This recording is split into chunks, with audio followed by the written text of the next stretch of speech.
Cyril Ramaphosa aurait peut-être espéré être perçu comme un homme très proche du peuple avant les élections de mai, en empruntant le trajet du train matinal de banlieue de la province du Gauteng. Le chef de l'État sud-africain et d'autres passagers ont été bloqués pendant 4 heures dans un train dont le trajet normal aurait duré seulement 45 minutes. Cyril Ramaphosa, c'est inacceptable. Un Sud-Africain arrêté pour propos racistes contre le président Ramaphosa fait don de la moitié de son salaire. Il a ajouté que l'opérateur ferroviaire national, l'agence sud-africaine des chemins de fer, PRASA, devait agir pour améliorer la situation, sinon des têtes allaient tomber.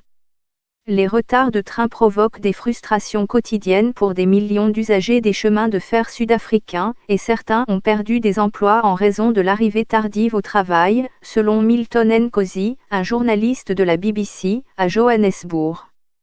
Il est même arrivé que des passagers en colère mettent le feu au train pour manifester leur colère.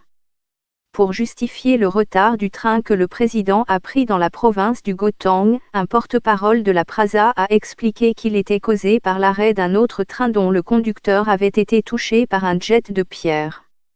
Il a également accusé l'attaque permanente contre notre infrastructure ferroviaire par des voyous. Le président Ramaphosa avait montré un visage courageux, il était aperçu souriant dans le wagon du train. Monsieur Ramaphosa espérait solliciter des votes pour le Congrès national africain, ANC, le parti au pouvoir, qu'il dirige après avoir remplacé Jacob Zuma, l'année dernière. Un journaliste basé à Johannesburg s'est demandé si le spectacle était la plus grande métaphore de tous les temps pour l'Afrique du Sud. Un procès pour viol diffusé en direct en Afrique du Sud.